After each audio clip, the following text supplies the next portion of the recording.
Good morning, good morning, good morning. Well, good afternoon, right? It's 12 noon. It's morning somewhere.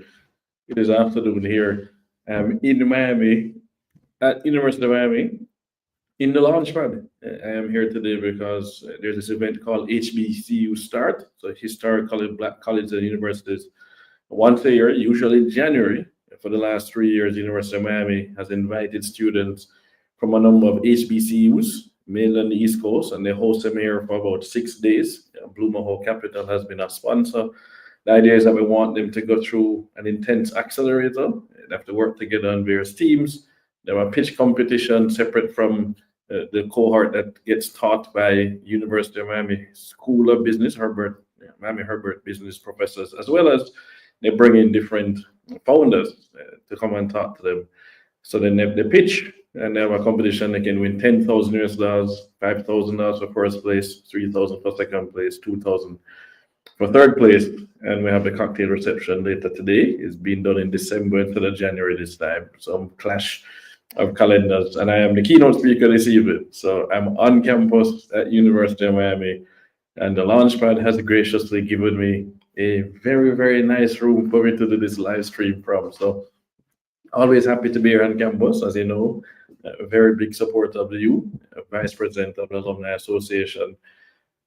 Obviously, we're here for Wednesday Wisdom.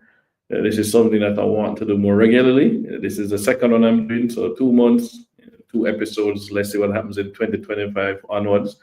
And the last one was really well received. We're streaming across Facebook, LinkedIn, YouTube, my Twitch channel. We're on Twitter and we're on Instagram. So you don't need to come to any one specific location. It is recorded, so it is saved on YouTube. You can go back and find it as well on Twitter. You can find it on Twitch. You can find it on Facebook. YouTube is where I'd recommend you go to find it the easiest. Open to questions. We're open to people sharing. I can't pull the questions from Instagram into here are comments. I can pull them from everywhere else, but feel free to ask questions. I can see the questions on Instagram. I can't pull them onto the screen, but I can bring in the questions, comments from elsewhere. So thank you very much for logging on. See that we have 7 people already live over on Instagram, which is my most active, I would say, most active location, social media platform.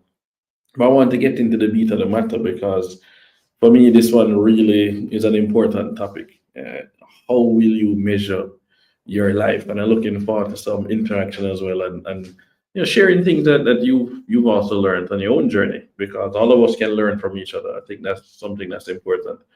In my case, this topic comes from an article, a Harvard Business Review article that was written by Clayton M. Christensen.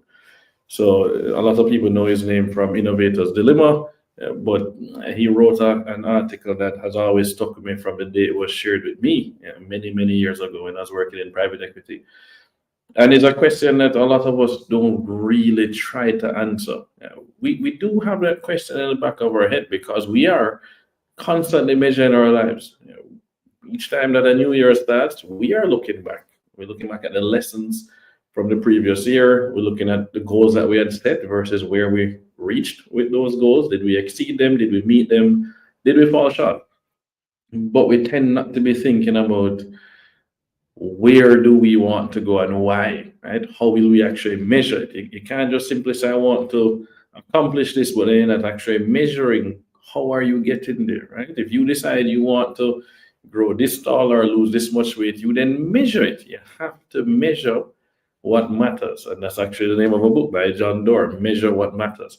So there's no point in setting a goal if you don't have measurements to ensure you're tracking it. And so you need to decide, how will you measure your life? A lot of us really and truly are living the life of what our parents or our friends want or what society wants. We are not living our own lives. So you are taught in most cases that you're to go to school and listen to the teacher, get good grades, graduate, get a good job, and then don't mess it up. Keep your head down. That's what most people are taught everywhere in the world. This is not unique to Jamaica or America or the UK. This is standard operating procedure, typically for middle class and working class. We're taught to just follow the rules, keep your head down, work for 30 years, retire, and then enjoy your retirement. That's really what it is. Go and punch that clock. And then we go from there. Some of us say, well, we don't want to go and punch a clock just for someone else, right? Be an employee. We're willing to be self-employed. Let's go and be a doctor or a lawyer or so forth, right? You're going to be the dentist. And so this is where we decide, all right, I'm going to do this, right? In most cases, you're doing a job that your parents told you to go and do. Oh, I want you to be a doctor, an engineer, or a lawyer. Get something safe, right? So your parents have inculcated that since you're a child. They've essentially beat it there. They've brainwashed you that you need to play it safe. You need to get something, get a degree. You can always fall back on it. You need to have this safety net and then go and do it.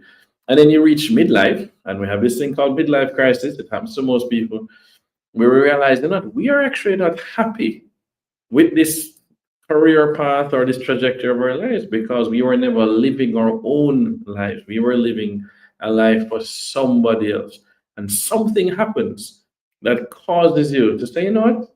I don't have to do this. I'm going to now switch from being a lawyer and go and be a yoga teacher or go and play music, whatever it is.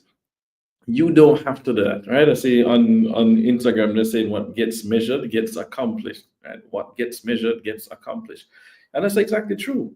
You have to decide how will you measure your life. You shouldn't have to wait until you have a health scare, for example, right? That is something that I have been through before.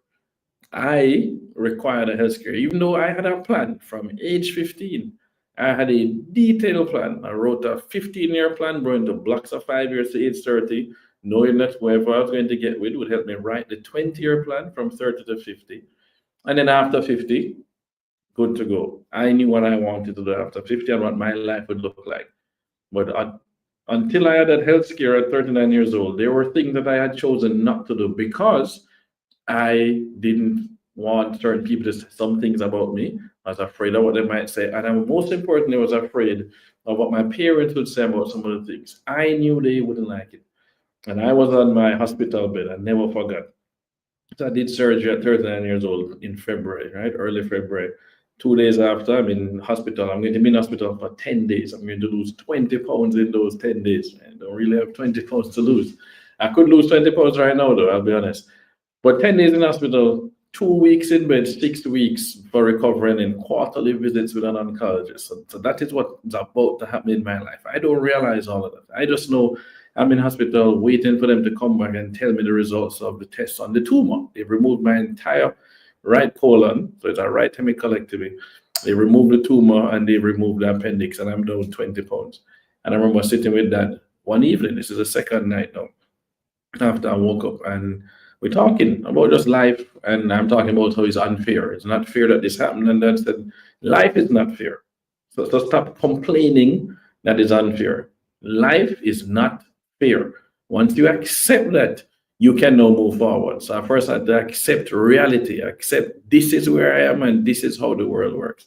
Now that we move past that, Dad was asking me about regrets, and I said, man, I can't believe that I had so many more regrets than I thought I would have at that point, confronting the fact that I may not have woken up, right? This is a surgery they're going to put me into, general anesthesia. They're going to literally take my intestines out of my abdomen. They're going to slice it open, take them out and check them, and then remove certain parts, stitch something back together and hope it works. And then let's hope that I don't need chemotherapy or radiation therapy.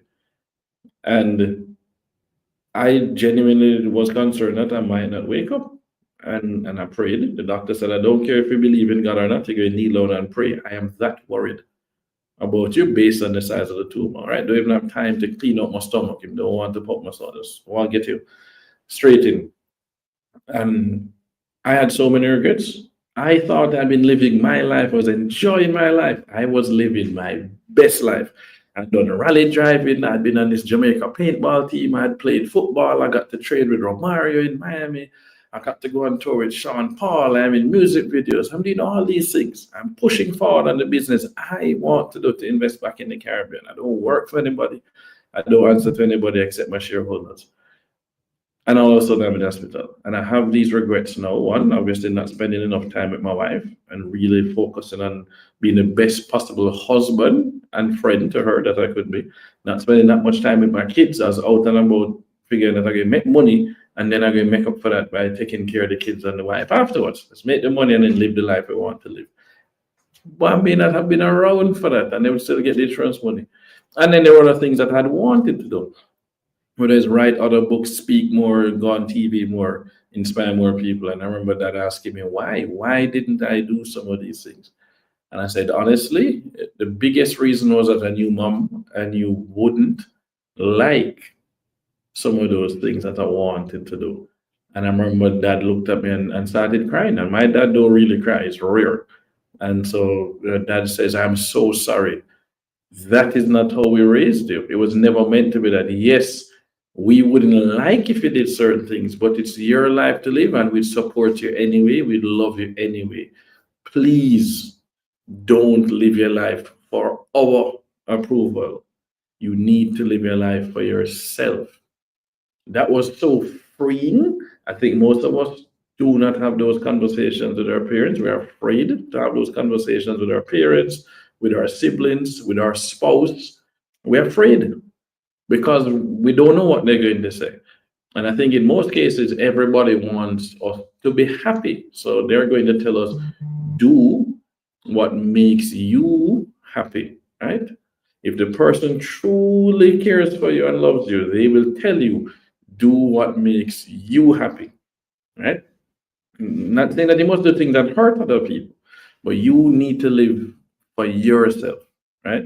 You know, see my friend here, Fly Guy drives on Instagram saying, supportive parents are the backbone of how you live your life.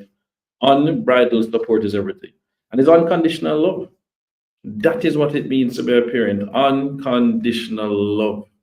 Don't tell the child, this is how you have to do. I'm not support if you don't do it this way. This is the life you must live. That's not how it is. They are their own people. So it's the same thing. You have to allow the people you love to live their best life and do what makes them happy. If it means that you have to let them go, then let them go. You shouldn't hold on to anybody. And that goes especially if in the case of a marriage or relationship. I've seen another one here saying, you know, everyone dies, but not everyone lives. Thanks for sharing your story. Many people live the life they think they should live, as opposed to being true to one's purpose and true calling.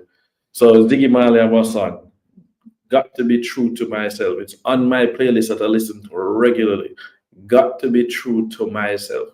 Too many of us are not being true to ourselves. So we have to start with that whole vision board or writing it down, whatever works for you. I'm a visual person, although I'll write. And say, here's the life I want to live at this point. Right? So at age 50 or age 70 or age 30, whatever it is, decide this is what I want my life to look like, and here's why. Whether you want to travel or you want to be settled, you want to own a house or you want to have the freedom by renting or be a digital nomad, whatever it is, you need to set very clear expectations for yourself. Here's what I want, here's why I want it. But then you also need to figure out, what do you need? Needs are not the same as wants. What do you need at that age? So you need steady income or you need X or Y or Z. Figure out your needs, figure out your wants. Two different things. Needs, wants, and then ideally you want some desires. Needs, wants, desires. This actually comes from Buddhism. I'm minor in religion. University of Miami here, and I actually specialize in Asian philosophies and religion. So Buddhism talks about needs, wants, and desires. We need to think through that. So figure out your needs, figure out your wants, figure out your desires at different points in your life. And you can pick one. Right? 2025 is coming up. I would say 5 years. 2030. What do you feel that your life should look like? What would make you happy as a person? Is it a promotion at work? Is it working somewhere else? Is it a different country that you're living in, or would have lived in a different country for 6 months or 3 months or a year or longer? I'd figure out what you would want your life to look like that would make you blossom, that would make you have joy and contentment. Happiness is fleeting. Contentment is permanent. Right? So seek contentment. I see another one here, all Alec on Instagram saying self, S.E.L.F. Someone everyone loves forgetting. Jesus. That one bad.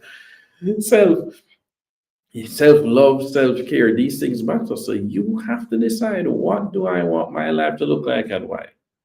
So now you know what you want, right? And you've separated that in the needs, wants, and desires. So now you know what you need, what you want, what you desire. Put them together, write the column, put it in a book, right? January 1st coming up. These are not New Year's resolutions. These are goals. These are life goals. Great. How do you achieve each of those things? The needs, the wants, the desires. Nothing's wrong with having desires. Nothing wrong with that, right? You might feel that you need a car. Okay, well, you want this kind of car, but you desire this kind of car. No problem. You can have levels, needs, wants, desires. Write them down, visualize them, and then figure out how do you get there, how much it costs, right? Do you want to live abroad? Which country, how much it costs to live there?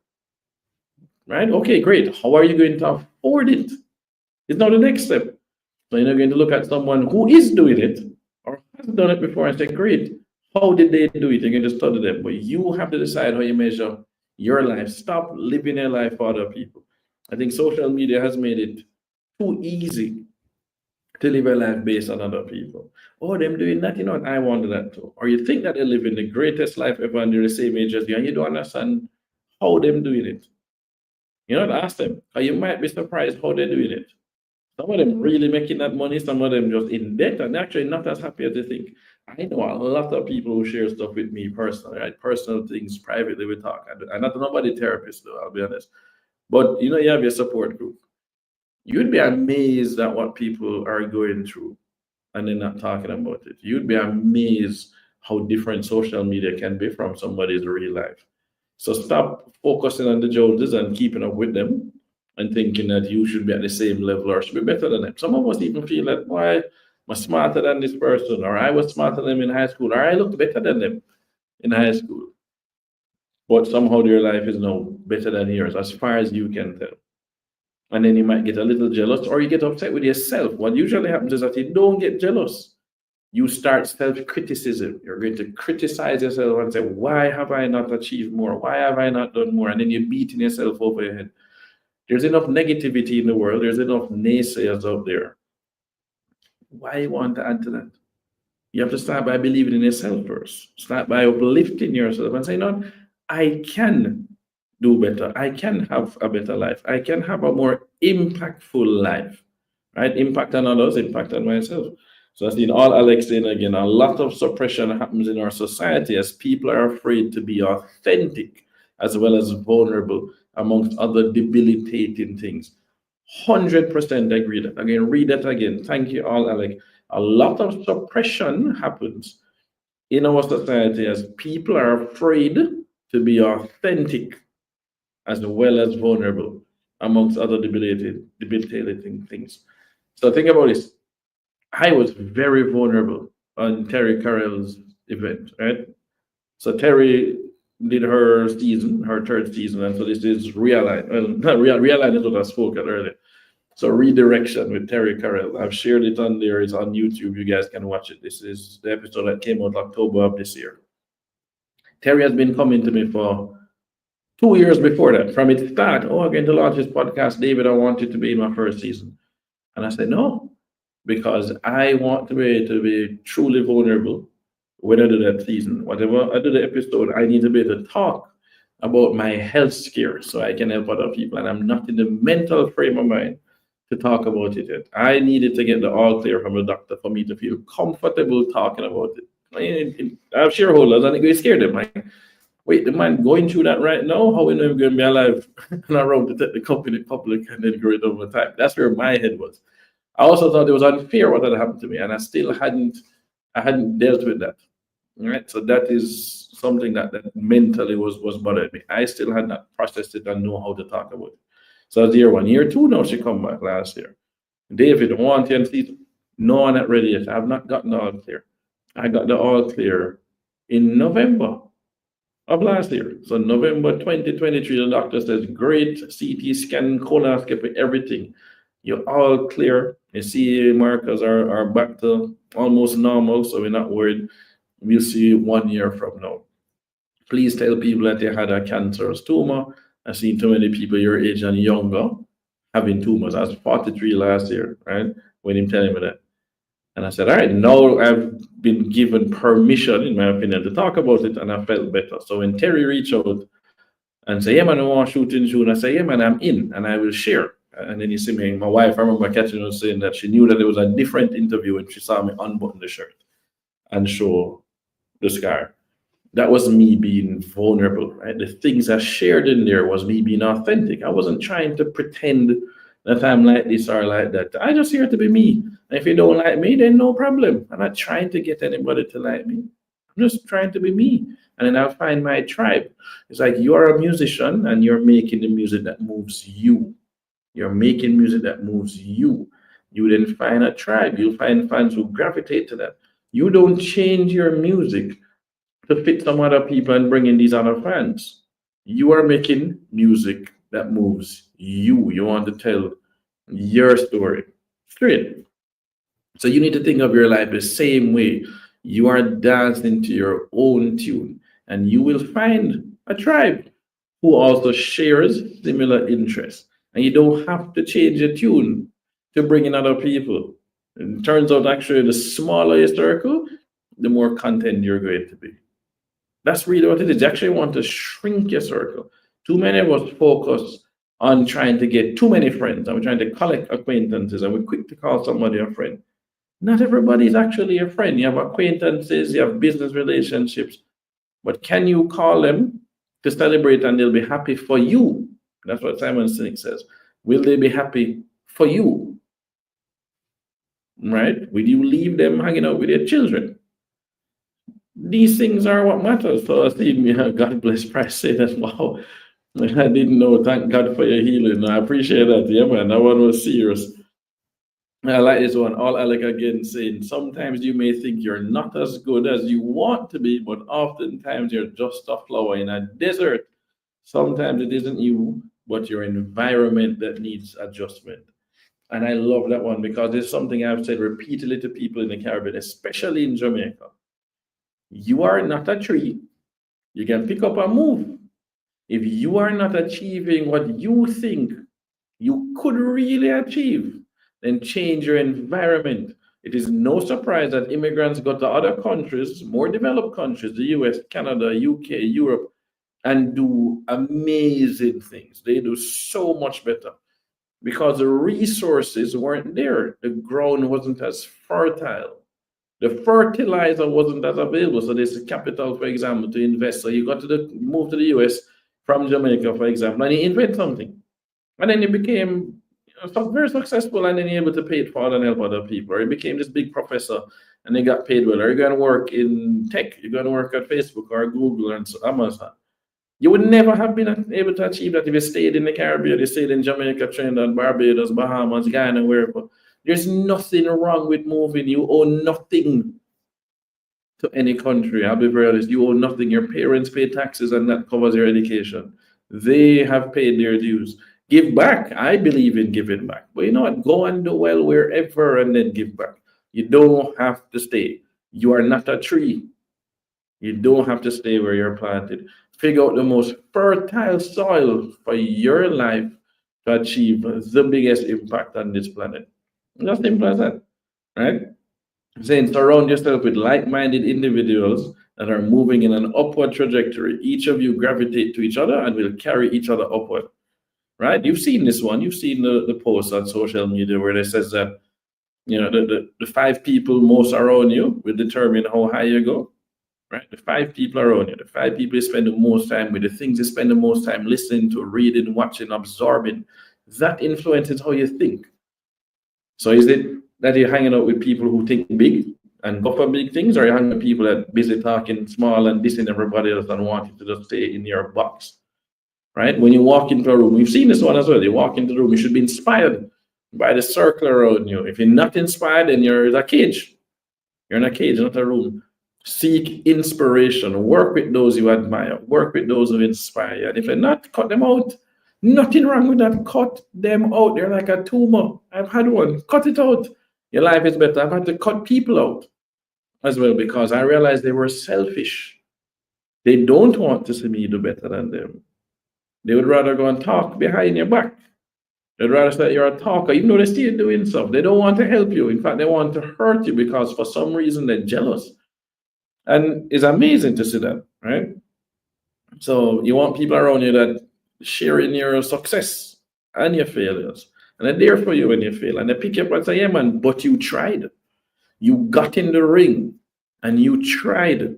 Don't listen to the people who have never tried, who are too afraid to try. What usually happens is that when you decide that you want better for your life, you become a mirror to everyone else around you. And if they're not trying to better their lives, they don't like the reflection. You remind them of what is possible. And that's a good thing. You should remind people of what is possible because you should be focusing on doing so much more and having such impact that other people say, you know what? I never think I could have done it, but him just do it, or she just do it. Yeah, we can do this.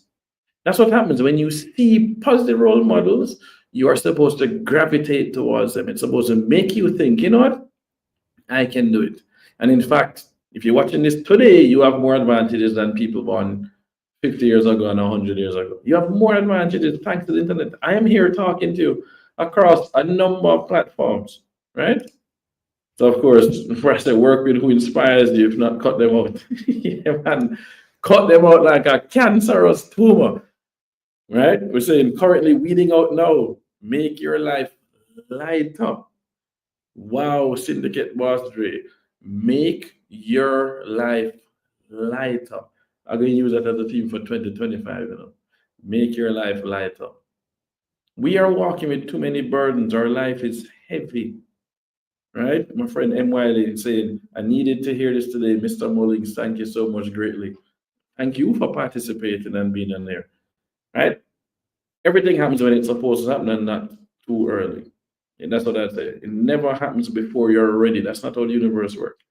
Until you're ready to receive it, it's just not going to work. It's not going to be there. In fact, it may have been said to you and it just went right past you because you weren't ready to receive. When you're ready to receive knowledge, believe me, it shows up. And people show up in your life to help you overcome the challenges that you're facing and then move on to the next heights. And you want to keep moving up, right? So I'm saying make your life lighter. I literally was 20 pounds lighter after that surgery. And I had to cut some people out of my life as well. And it was helpful. What Dad said to me the first night, and he said, David, you're going to get a whole lot of people messaging you. And what you need to do is not answer all the messages. You're going to get a message, and then you're going to look at the name. If the name pops up and you feel good about the name, you're going to write it down under keep. You're going to draw a line on the right side, you're going to put left. Keep and left. Left and right. Keep and left. If the name pop up and you feel like you want to message them, yeah, man, keep. If the name shows up and something else goes, you just, this tinge, this thing that just, I don't want to them name. I wouldn't want to reply. I wouldn't want to answer that call. Left. Put their name in left. And then just message them and say, I'm going through something in my life right now, and I just don't want to interact with you right now.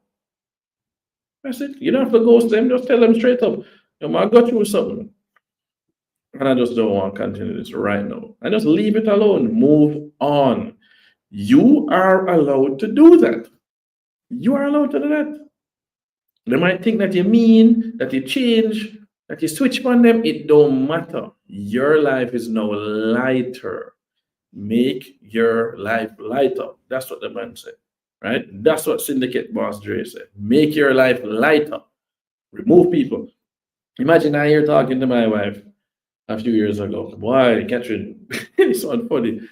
I'm saying to her that, we have been our issues are discussing, and one of the things I promised was if I survive that surgery, I will either fix the marriage or we move on.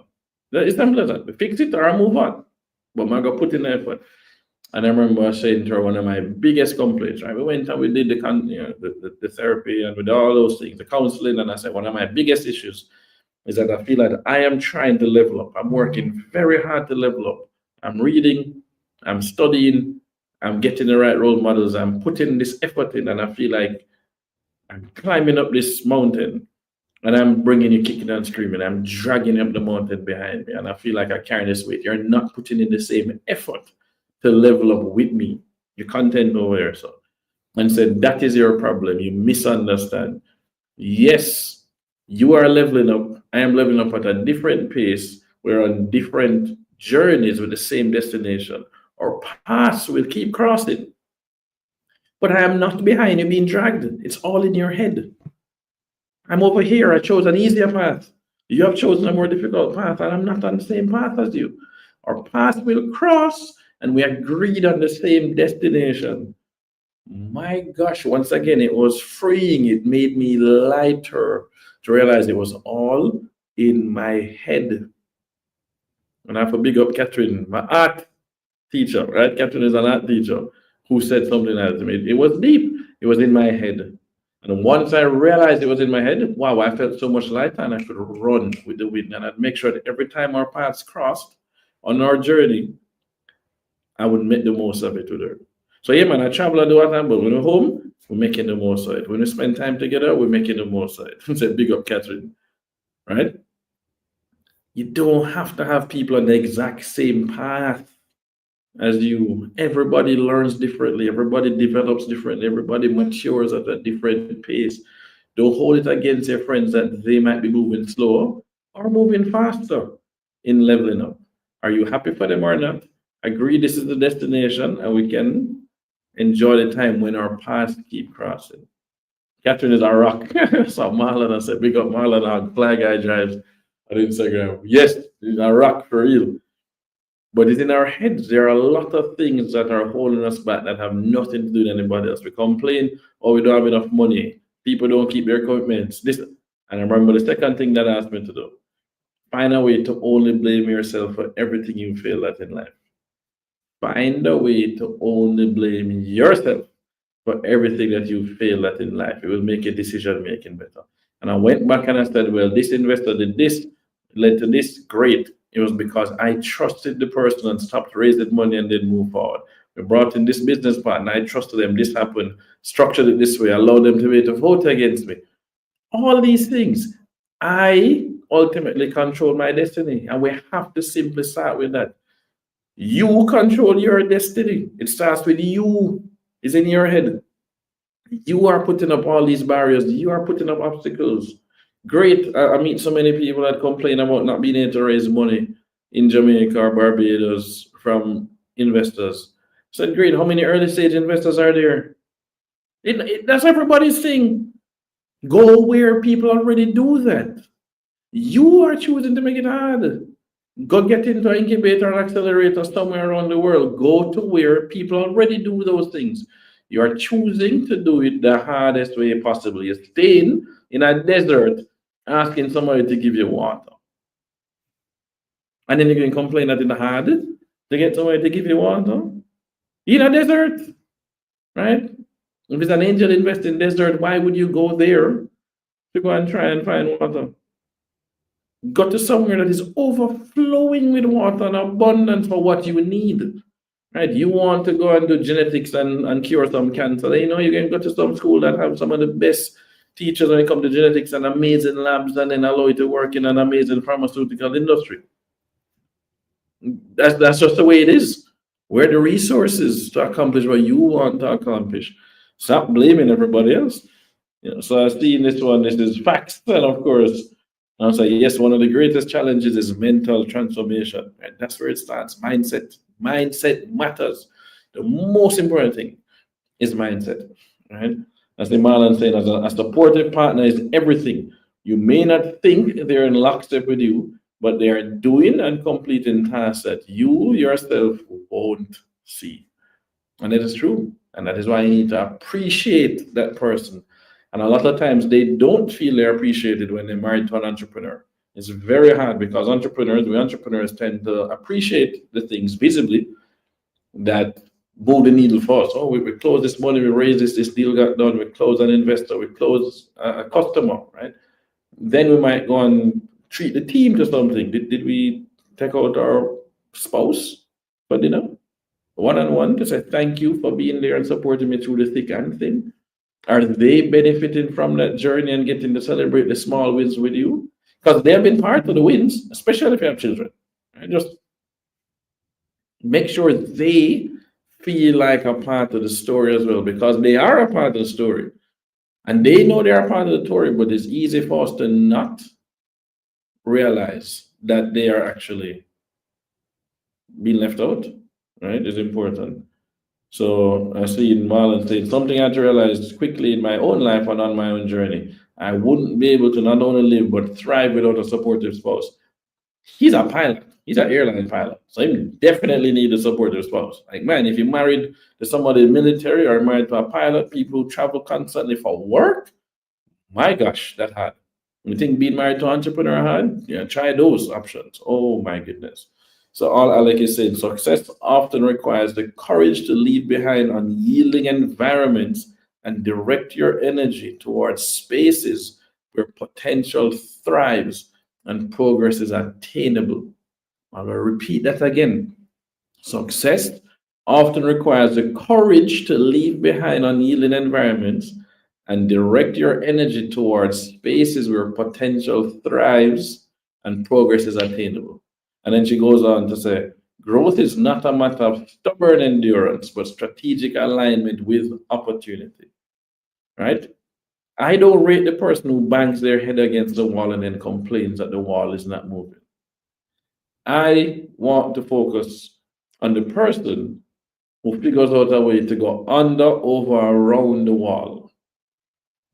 I want you to work smart, not hard. Warren Buffett talks about 7 foot bars to jump over versus 1 foot bars to step over. Find the 1 foot bars. So figure out in your life, what are the 7 foot bars you've been trying to go after versus where are the 1 foot bars? I've had to do it personally. I've had to do it in the business as well. And it was great. Imagine I sat on stage last week. So last week, Wednesday, Kevin Burrows, my CIO out of Nassau, Bahamas, was on stage with me for ALT MIA, one of the largest alternative investing conferences in the Southeast USA. We sponsored that. We're on stage now. We're the only black people for a day and a half on stage. And we're going to be the only people who talk about investing in the Caribbean. And I remember telling the audience, I said, I don't expect to raise a single dollar in this room. I've spent 7 years talking to people like you, single family offices, institutional investors, and you don't get it. You don't even understand the Caribbean. You don't understand where the opportunity is. And I realized I was trying to jump over 7 foot bars instead of finding 1 foot bars to step over like Warren Buffett, who I really look up to. I said, the 1 foot bar is the front desk clerk who I spoke to yesterday evening. She saw me with my badge and said, oh, you're here for the conference. I said, yes, I'm sponsoring it and I speak at the conference tomorrow. Oh, what are you going to be talking about? Oh, I'm going to be talking about investing in the Caribbean, Jamaica, Barbados, Bahamas, and Guyana. Oh, really? Yeah, man, I'm Jamaican. And I loved it.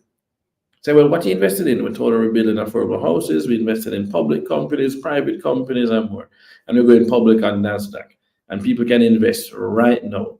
And she said, oh, what's the minimum? I said, it's $10 a share, $500 minimum investment. Oh, what? No, man, I have to invest in that. Thanks. Let me get info right now. And then she Googled me. The person working beside her, a co-worker, is Haitian. Oh, I hear something about shares. I own some shares. What is this? I tell her about it. She wants to invest as well. So I tell them in the room, I say, guys, you are 7 foot bars. I have to convince her that the Caribbean is a viable place to invest, that it's not too small for good returns, and then that you should actually write me a check via this vehicle. When I can just find Caribbean Americans who already want to invest back home. They already want to. They know there's opportunity down there. They want to, but they don't have anything that's regulated, transparent, audited, and definitely nobody planning to go liquid. We're the only one. We're the only entity registered right now, qualified by the CC to raise money from US persons to invest back in the Caribbean. That's what I told them. I said, so I'm not here to raise any money from you. I'm here to tell you why you should be looking at the Caribbean. And after we go public, you can buy our stock on NASDAQ. But the smart money would know that owning shares of the only business outside the Caribbean, giving retail investors access to the region, is a good investment. And that's what we did. And then we talked about the Caribbean. Get off stage, family office guy walks up to me. Man, that was great. I didn't understand who your target market was until he talked about the $500 minimum investment and the lady out at the front desk. Now I get it. Please send me a deck so I can figure out what size check to write. And then 3 other people come over and want to invest. Right? So that's what it is. Don't focus on banging the head against the wall and then complaining that the wall isn't moving. Find a way around the wall, over the wall, under the wall. Or decide, this is not even the direction I should be going. I've been talking to the wrong people. I've been dealing with the wrong people. I've been focused on the wrong target market. Find your tribe and then lean into your tribe. Find what works, figure out what doesn't work, do more of what works, and do less of what doesn't work. That is your task for 2025. You're going to be looking back at the last 5 years of your life, 2020 to 2025. What has been working? Great. What has not worked? Why? Should I change my approach or should I not even try it at all? Right? Sometimes just changing the approach to somebody changes it and for the better. Sometimes that's actually not what it is. Changing the approach will not make a difference. So you need to decide, is it worth putting more time and effort into trying to convert this person or should I focus on something else? And that's the way it is. You don't need to get everybody on your team. In fact, you don't need 50% of them. You need one person to start with. Whatever you want to accomplish in life, you need one person. You and then one person. And then you can build from that. And that one person tells two people. And then the two people tell two other people and they keep scaling. You need one person to believe in yourself. After you believe in yourself, you need one more. And deliver for them, right? You want to write a book about something, find one person who like the book. Write the manuscript, get their feedback. Great, I got one, I got feedback, I tweet it. Then go to another person, ask them if they know anybody that they think would like it. And I guarantee they will. Because birds of a feather flock together. But start, get somebody to look at it, build your tribe, and then go from there and stop worrying about the people who are not in your tribe. Stop worrying about the people who don't care about you being content. Stop worrying about the people who don't want to be happy for you. They don't want to see you win. They don't matter. We worry about what strangers say about us on social media, what strangers are going to say when they read an article about us. They don't matter. They literally don't matter. Right, Marlon is saying, basically, taking the road least traveled, the path upwards is never smooth. Challenges abound. How you meet that challenge defines your correct character. He tells passengers all the time on rainy days, expect some bumps on the climb out and sunshine at the cruise. Never fails, right? That's the pilot saying that. You're going to hit air pockets. That's part of life. That's just how it goes. But you have to understand the journey is happening once, so enjoy the journey.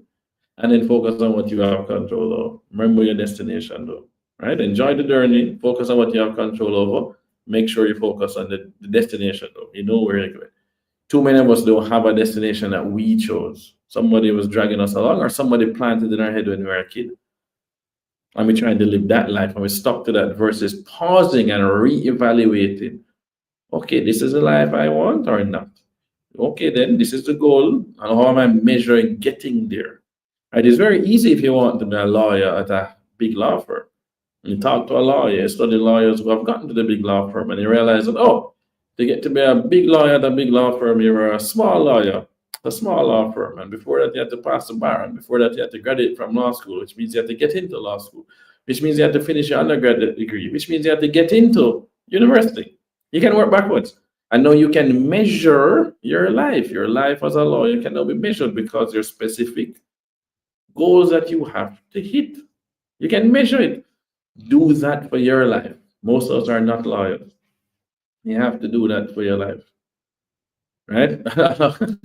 This always happens. Somebody get asked this, what avenue is used to invest in Blue More Capital from Jamaica? You can't. You can't. Right? Just sidebar, guys. We never designed this to solve a problem for Jamaicans in Jamaica or people in the Caribbean. The point of Blue More Capital was for people in the diaspora to be able to invest back home. We are solving a problem for them. You don't need me to invest in the stock market in Jamaica. Companies are annoying, and you can go open an account down there, but you're there. Right? Those of us who live outside don't have an ETF or a mutual fund or a holding company that's listed for us to invest with. So we have nothing that's audited, regulated, or transparent for us to invest back home in the Caribbean. We don't have it in the US, UK, Canada. We just don't. So tens of millions of people would love to invest back home and don't have a simple way to do it. They'd have to fly home, open an investment account, study the companies, and then buy on the stock market. They don't have time for that. It's annoying to have to sign a wet signature. I can't even use DocuSign in most cases. So we never designed it for Jamaica or Barbados or Bahamas or Ghana. We will launch something that does give them exposure. So you locals will have exposure via something that will be listed on the Jamaica Stock Exchange in 2025.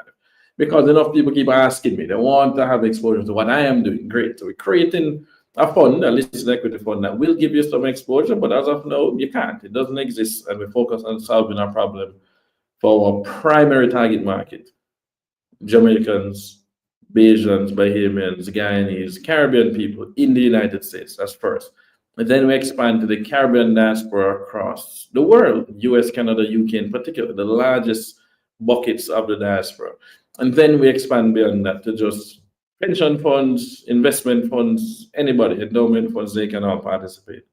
So that is where we're going. Anybody can buy after it go public on NASDAQ. Before that, it's very, very, very complicated because that's how securities regulations work. So I appreciate the question, Stephen. But that I hope you understand who our target market is. People based in the US for now of Caribbean heritage, and then we expand to the diaspora. Once we're publicly traded, though, anybody can buy the shares. Just tell your broker you want to buy X ticker symbol, this company, and they buy it. But again, that's something I had to approach. And it's something that we reconsider. And if enough people in Jamaica or Barbados or Bahamas or Ghana chase us down, then we have to create a vehicle to allow them to get exposure. And that's actually why we're going to list something down there next year. We have gotten a lot of positive feedback. And again, 1 foot bars versus 7 foot bars. Step over the 1 foot bars, stop worrying about jumping over 7 foot bars. I know it feels awesome when you jump over the 7 foot bar and make it. We love it. We feel great. Well, you know what? Simpler is always better. Simple is not easy, but simpler is better. Going back to Marlon was talking about the road less traveled. I would say that I really love Taoism. The thing that has most influenced my life is actually Taoism, Confucianism, and Buddhism. Those 3 things have most influenced my life from a philosophy standpoint. And so one of the key things that they learn in Taoism, right? They talk about the way is what they talk about. Taoism is the way. Can't really explain it, but just the way.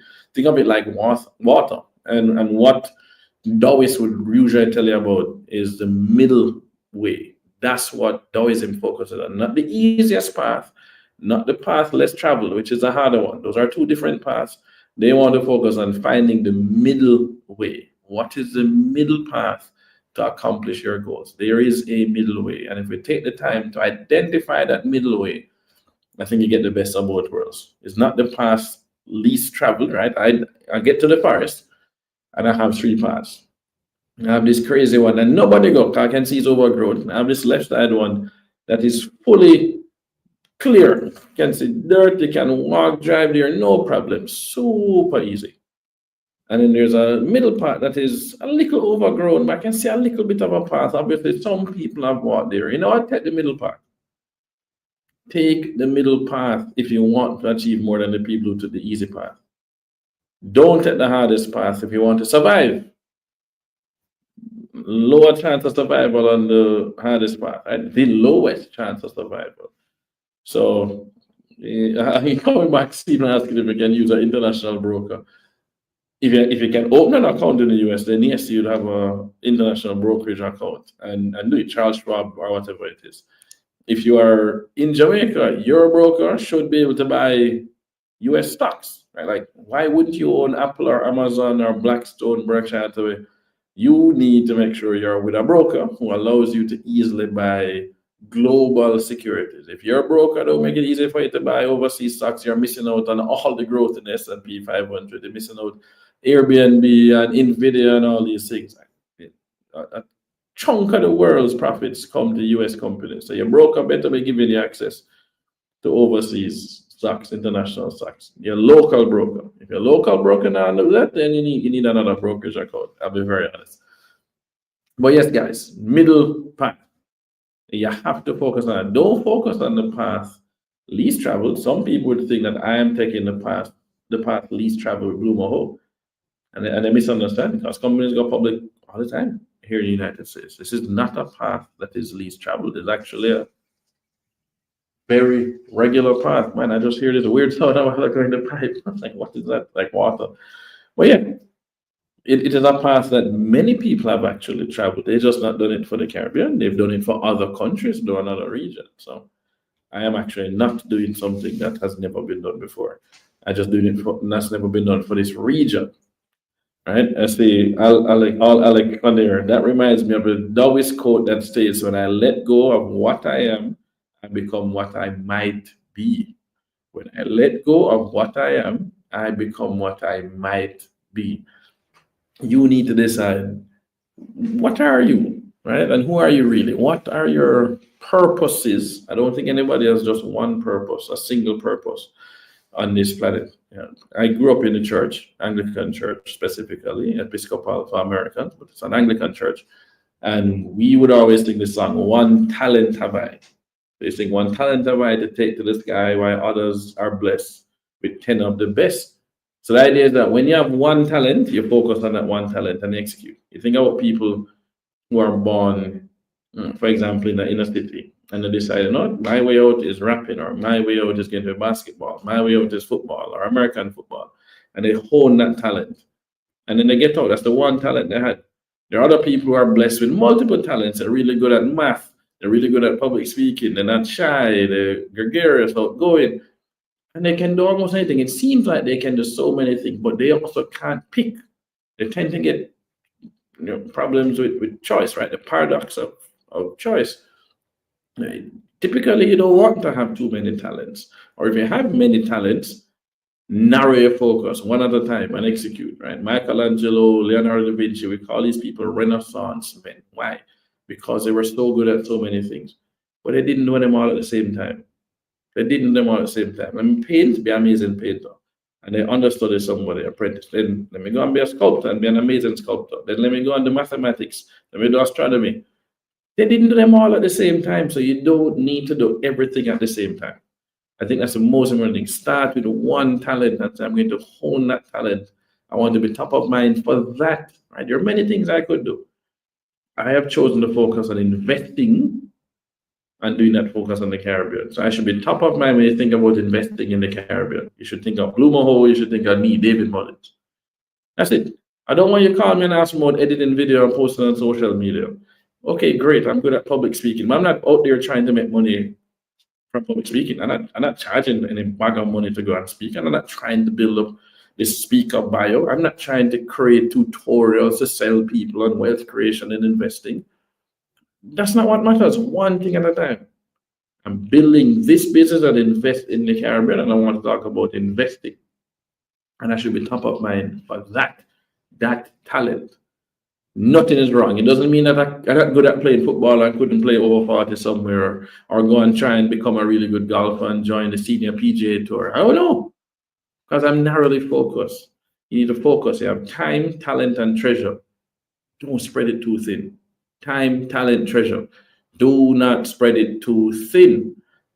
Taoists would say water, right? You think about water I can splash on my face. Water is nourishing. I can drink it. It keeps us alive. It's soft. It just roll off your skin. It cleans us. But then that same water, if it's narrowed into a little stream and then run over and over and over, it will cut through the toughest rock and give us the Grand Canyon. The same soft water narrows its focus and then just go over and over, repeating to get really, really good, honing itself, and it will cut through rock. Be like water. And that's exactly what Bruce Lee says, be like water, right? You can fit in anywhere you need to fit. You can get into any vessel, any glass, whatever. When the time comes, water nourishes other people, right? Think about that. It nourishes other people. So be someone who nourishes others, share with others, help make others smarter, bring a smile on other people's faces. So nourish others, that's number one. And then number two, narrow your focus. Narrow your focus and cut through. Right? Like speaking of water, another is water molds itself to the pitcher. I love that. Right? I just said it. Water is not simply malleable. Water literally takes whatever shape it needs to take. It fits into its environment. So you move from Jamaica or Barbados to the US, UK, or Canada, and you fit into your environment. You're a lawyer and you go into an event with lawyers, you fit into being a lawyer. Then you go after some other event, you want to play ball, and suddenly you're a footballer and you fit in there. You actually always are changing based on your environment. You are essentially a chameleon. We humans put on different masks depending on what room we're in. The ideal scenario is to not have to put on any mask at all. Remember the movie with Jim Carrey, The Mask? They talk about that humans put on masks and you want to take them off. Some people don't want to take the mask off around because you're afraid of what they're going to say if they know the real you. But you should be able to be the real you around anybody. Otherwise, they're not accepting of you, right? To be accepting of you means that they can accept all of you. You can bring your whole self to a person, so you don't feel like you have to hide a part of you, right? My bag in here, my bag is a Naruto bag. Every business meeting I go to, I carry that bag in my laptop. If you think that anime is for children, then I know I don't want you in my life. I don't want the business to because you're small minded. Nothing. It's a great way for me to test people and know are we in alignment or not. Somebody that will inevitably recognizes the bag, loves it, and starts talking about anime. Oh, which one is your favorite? Why? And the people who don't pay attention to this stuff are like, wait, what? I didn't know you watch anime too. And they start realizing there are people on their team who get this. Great. It's the same with music. Oh yeah, man, you like that too? Yeah, man, I like that artist or I like those albums. You find areas of common interest. I use that bag to find areas of common interest. I show up. I'm going to walk to this event later. At 4:30, I'm going to speak. I'm going to go on stage dressed like this, right? Nice suit, nice tie, everything.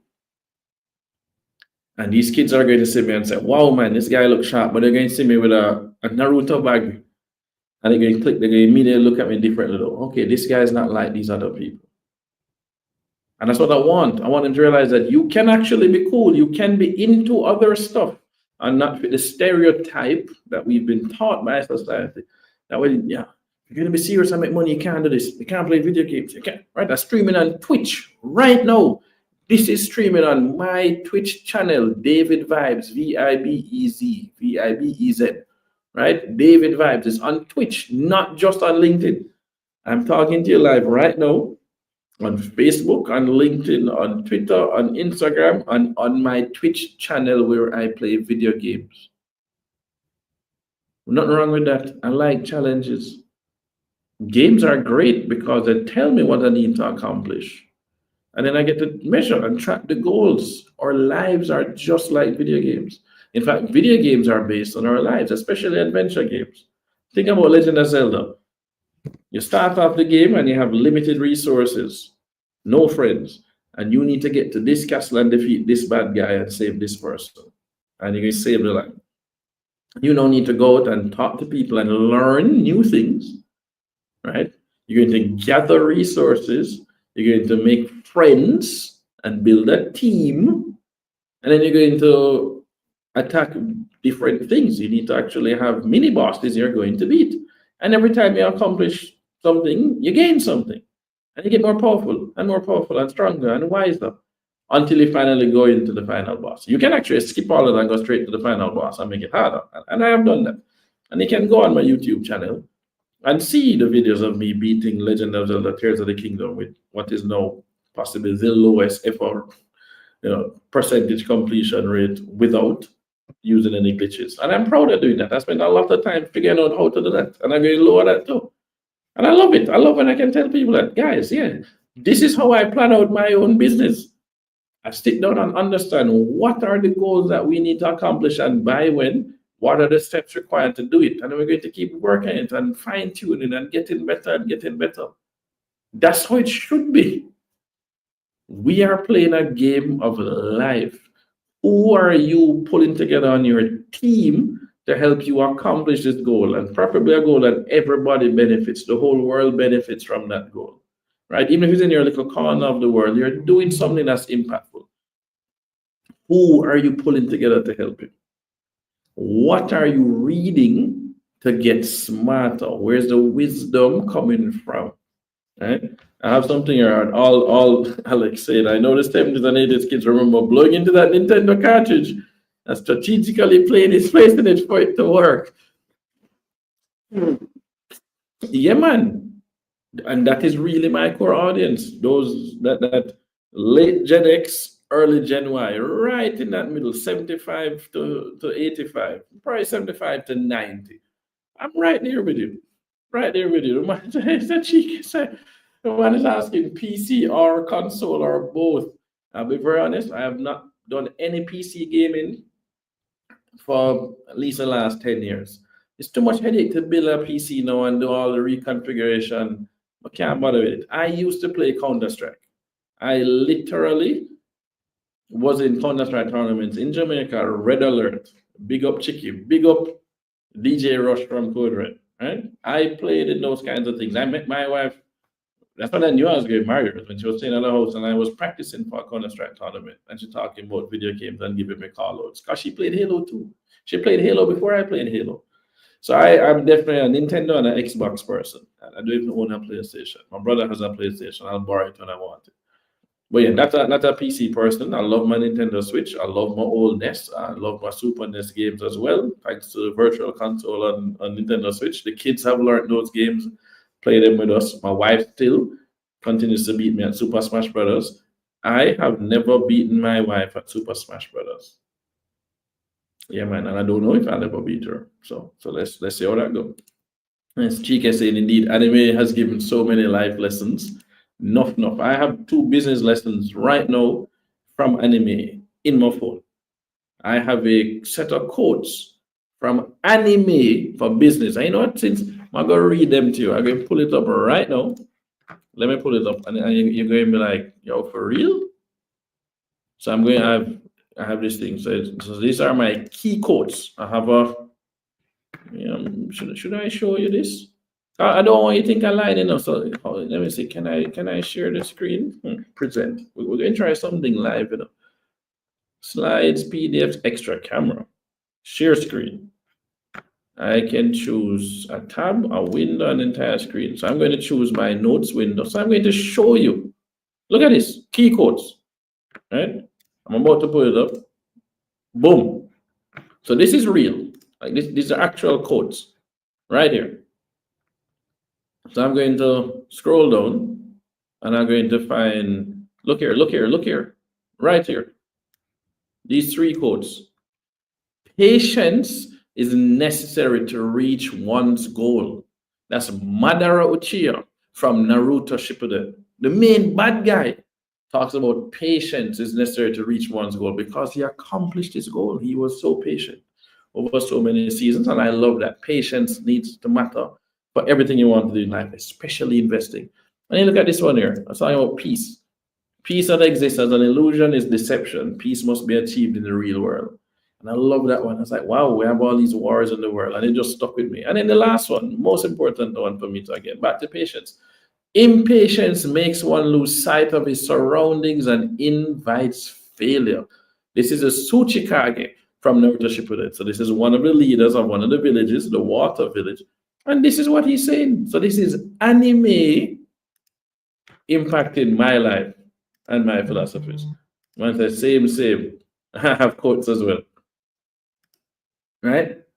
These are the things that have influenced my life and why I love Japanese anime. Bleach, we named our cat Ichigo when we had a cat. That's how much I love anime, guys. My wife and I named one of the cats Ichigo. Right? She watched 180 episodes of Bleach with me. We watched 190 episodes of Naruto Shippuden. We started watching Boruto. We actually couldn't get into it that much. I'm here watching, obviously we started the kids on One Piece from the start. Cowboy Bebop is one of my favorite ones. Trigun, I mean, you name it. It's amazing to me the lessons that can be taught through mediums like that. Film, television, The Matrix is my favorite movie of all time. Right? No, I wasn't going to name my son Neo. We named him Luke, it's like Star Wars. But those are the things that I would say are important things you can draw from. Figure out where your lessons come from. Right? I get lessons from everywhere. Anything that has a hero's journey, I like to learn from that. And then I measure my life based on what I feel are needs, wants, and desires. I'm not here to measure my life based on what other people think I should have achieved by now. Oh, he's a talker. He's been saying this for so long. So what? At least I'm saying it. At least I'm trying it. What are they doing?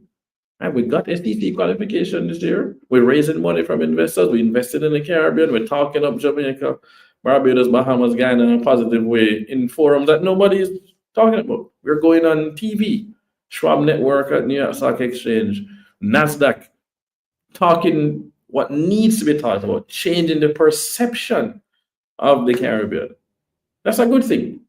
So live your life. Stop worrying about what other people say, what other people think. Don't go to your way to be mean to people. There's a difference. Don't go out of your way to be mean to people, but do you.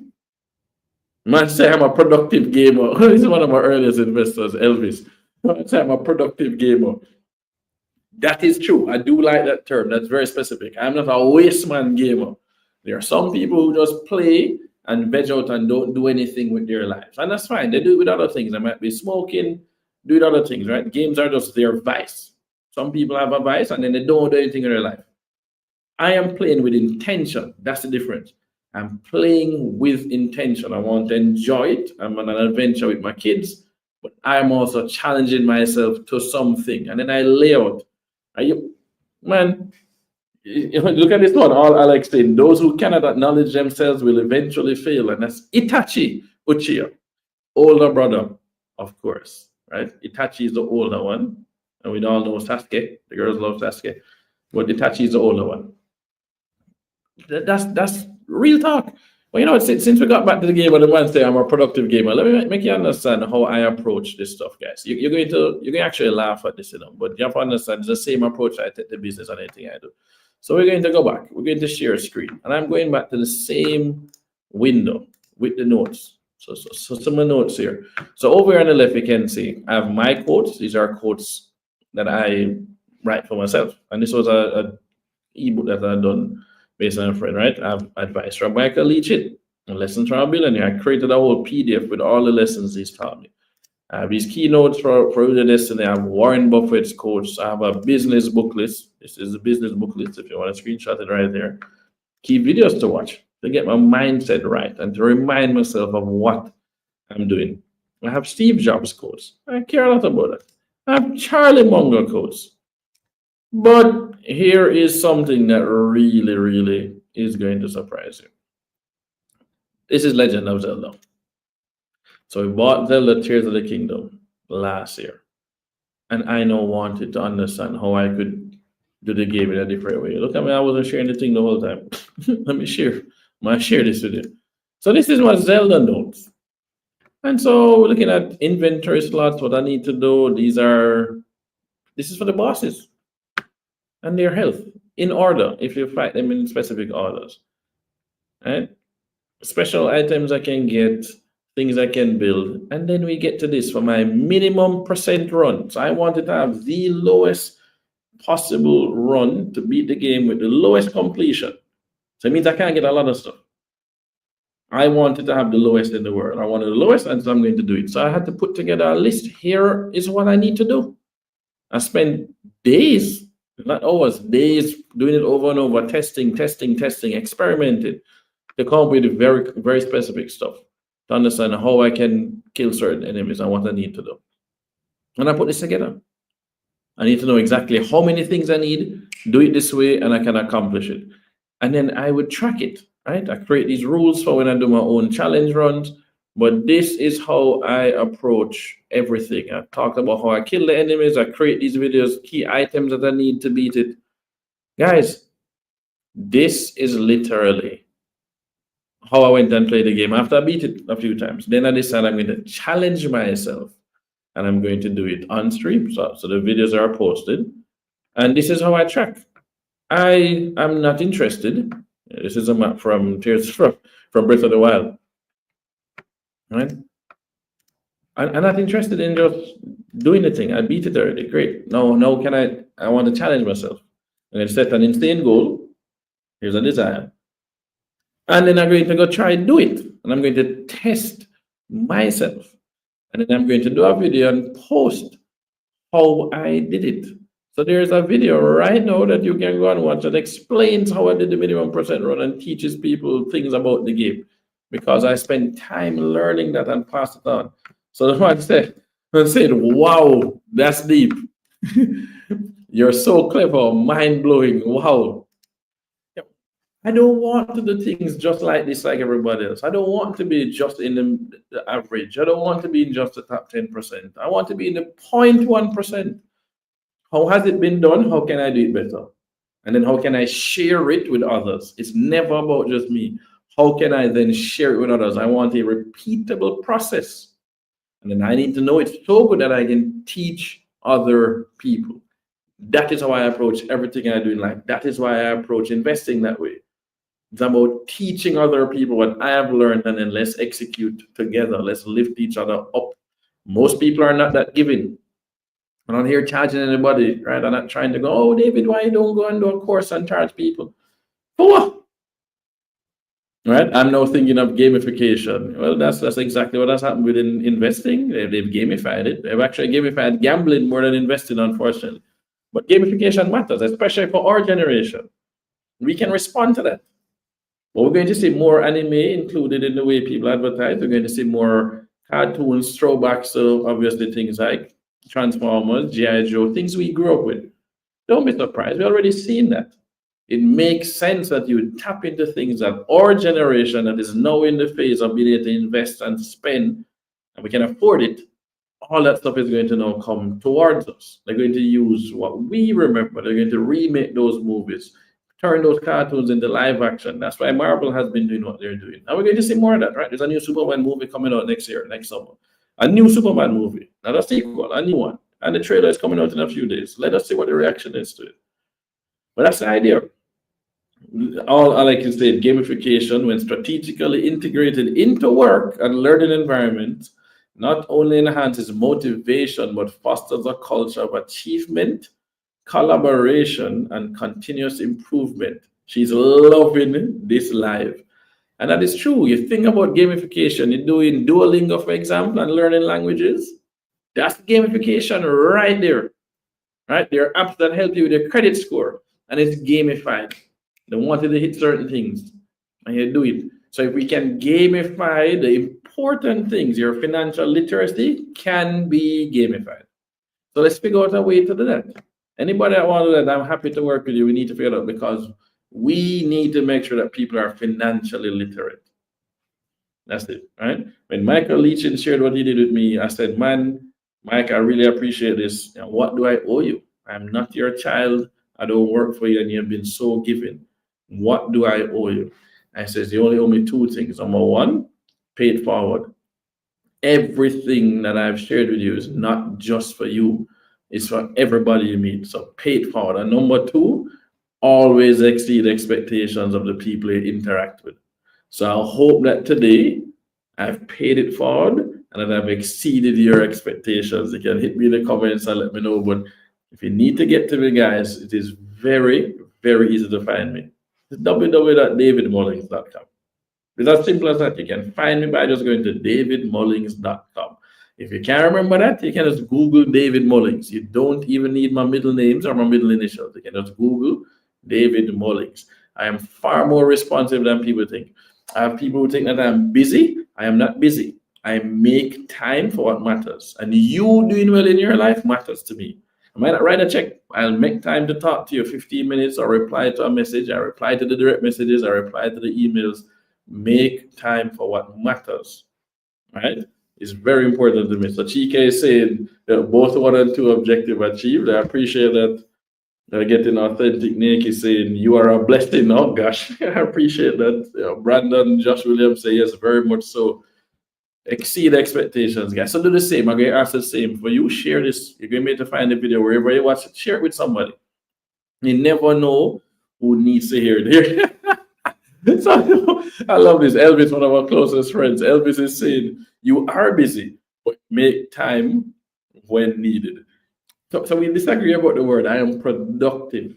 I am not busy. I get to choose what I want to do, and I can say no. University of Miami asked me to come and speak at this, and I made time to show up in Miami today. Hopped on a train this morning, 7:50 a.m. Came down from Orlando. I'm in Miami because I am going to show up for those young people because they need to see people who look like them, right? Look like them, doing things that they didn't think they could do. And I get to be in there and say, by the way, I do play video games and I watch anime. So don't think those are disqualifiers. I love it. And I see an authentic Niaki saying, true, look at your difference after accepting such a late invite at JC. Right? I spoke at Jamaica College the other day. I don't know how you manage your time so well. Well, the first thing is I keep time open for serendipity, and then I will cancel something to make time for something else. I'll be honest. If it's an opportunity to impact other people positively, especially young people, I will make more time for that than anything else. I will scrap a meeting to go under that because I don't know when next I get a chance to impact that young person. And just one person in that room may have needed to hear that, and it could change the trajectory of their life. Just because I saw somebody who looked like them, who sound like them, right? Who does some of the things they do, or read the same stuff. And I say, oh, right, I can do this. It's important that we have positive role models in our lives. It is too important. I make the time for that. What my wife would say is that I need to make more time to do that at home, not just doing it for everybody else. And so that is my promise to her for 2025 onwards, is to make time to do the same at home that I make time to do outside of the home. So thank you very much for your time. I appreciate all the comments and feedbacks, and all I do, all Alec was killing it on Instagram. My gosh, man, for message you privately, like owe you some shares or something, the way you did interact. Jeez, I have to say I love you. I appreciate that. And again, we're building a tribe. Let's work on this. Enjoy your holidays safely. Eat what you want to eat. Just do some extra sit-ups or swimming or whatever you need to do. But enjoy whatever you're doing for the holidays. Stay in touch, and wherever you're following me now, you'll still see me on there. So thank you for your time. I appreciate it. And say, yeah, family first. So guys, I'm going to enjoy my University of Miami family now. Look forward to seeing you guys again at another Wednesday Wisdom. So later.